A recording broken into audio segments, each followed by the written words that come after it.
দর্শক, রাত পোহালেই শুরু হবে ভোট গ্রহণ, তাই দেশব্যাপী বিরাজ করছে ভোটের আমেজ। আমরা একটু বরিশালে যেতে চাই। বরিশালে আছেন সহকর্মী আশিক মাহমুদ। আশিক, আপনি বরিশাল থেকে জানাবেন সেখানকার ভোটের আমেজ কেমন দেখছেন। আমরা গতকাল অনেককেই দেখেছি যে লঞ্চে করে তারা গ্রামের বাড়ি যাচ্ছেন, দীর্ঘ অনেক বছর পর তারা নিজের যে ভোটাধিকার সেটি প্রয়োগ করতে চান। তো তাদের মধ্যে এই উৎসবের আমেজটা কতটা দেখছেন, পাশাপাশি তাদের প্রত্যাশা জানতে চাই। ভোটের আমেজ এক ধরনের উৎসব তৈরি হয়েছে, তার ব্যতিক্রম নয় বরিশাল। আমরা গতকালও দেখেছি বাসে করে এবং লঞ্চে করে বিভিন্নভাবে তারা ঢাকা থেকে বিভিন্ন জেলা থেকে এলাকায় এসেছেন এবং বরিশাল শহরেও আমরা সকালে ঘুরেছি। সেখান থেকে বরিশাল শহর থেকে মানুষ তাদের এলাকা অর্থাৎ নিজ নিজ গ্রামে, উপজেলায়, ইউনিয়নে তারা ফিরে যাচ্ছেন এবং সবাই ভোট দিতে চান। ভোট দেওয়ার জন্য মুখিয়ে আছে সাধারণ মানুষ। প্রতিটি পাড়া মহল্লা, অলিগলি, চায়ের দোকান সবখানেই এক ধরনের উৎসবের আমেজ। সবার মুখে এক ধরনের আলোচনা যে কালকে ভোট হবে, কাকে ভোট দেবে, কে জিতবে, কে হারবে।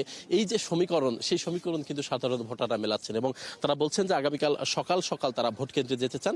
কোনো ধরনের শঙ্কা, বাধা বিপত্তিকে তারা পরোয়া করতে চান না। তারা তাদের নিজের ভোটের অধিকার, নিজের ভোটাধিকার তারা প্রয়োগ করতে চান। সেই প্রত্যাশা নিয়েই এখন পর্যন্ত আছেন এবং তারা তাদের পছন্দের প্রার্থীকে ভোট দিতে চান। আমি এই মুহূর্তে বরিশালের ঝালকাঠি 2 আসনে এলাকায় আছি। নল সিটির যে 0 পয়েন্ট, সেই এলাকাটিতে রয়েছে। এই এলাকায় আমরা দেখতে পাচ্ছি যে বিভিন্ন এলাকা থেকে যেসব লোক, এই এলাকার যে সকল লোক বিভিন্ন জায়গায় কর্মজীবী, চাকরি করে, তারা কিন্তু নানানভাবে গাড়ি চড়ে বিভিন্নভাবে তারা কিন্তু এলাকায় আসছেন তাদের ভোটাধিকার প্রয়োগ করতে এবং তারা নিজেরা তাদের ভোটাধিকার প্রয়োগ করতে চান। এবং এর পাশাপাশি বরিশালের আরও যে সকল আসন রয়েছে, ঝালকাঠি 1 থেকে শুরু করে বরিশালের যে 21টি আসন রয়েছে, প্রতিটি আসনেই কিন্তু তীব্র প্রতিদ্বন্দ্বিতা হচ্ছে ধানের শীষ, দাঁড়িপাল্লা এবং হাত পাখার মধ্যে। আপনি জানেন যে এই বরিশাল এলাকাটি ইসলামী আন্দোলন বাংলাদেশ অর্থাৎ চরমোনায় তাদের একটি আধিপত্য রয়েছে আগে থেকেই। ধানের শীষ এখানে শক্ত অবস্থানে রয়েছে, দাঁড়িপাল্লাও তার ব্যতিক্রম নয়। তার ধারণা করা হচ্ছে এখানে আসলে ত্রিমুখী লড়াই হবে বরিশালে। সেই লড়াইয়ে মানুষ সামিল হচ্ছে এবং আগামীকাল তারা তাদের ভোটাধিকার প্রয়োগ করবে এবং তাদের পছন্দের প্রার্থীকে ভোট দিবে।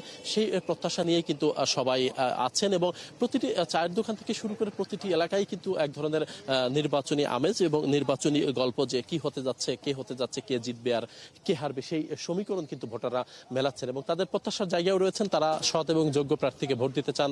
দেশটা যেন দুর্নীতিমুক্ত হয় এবং একটি সাম্যের বাংলাদেশ প্রতিষ্ঠা হয়, সেই প্রত্যাশার কথাও কিন্তু সবার মুখে রয়েছে এবং সবাই বলছেন যে দেশের উন্নয়ন, রাস্তাঘাট থেকে শুরু করে সবকিছু যেন উন্নয়ন হয়, সর্বত্র যেন উন্নয়ন ছড়িয়ে পড়ে, কোনো বৈষম্য যেন না থাকে, সেই প্রত্যাশার কিন্তু ভোটারদের রয়েছে। এবং আমরা সকাল থেকে দেখছি যে সেনাবাহিনী সহ বিভিন্ন আইন শৃঙ্খলা রক্ষাকারী বাহিনীর সদস্যরা তারা কিন্তু টহল দিচ্ছে।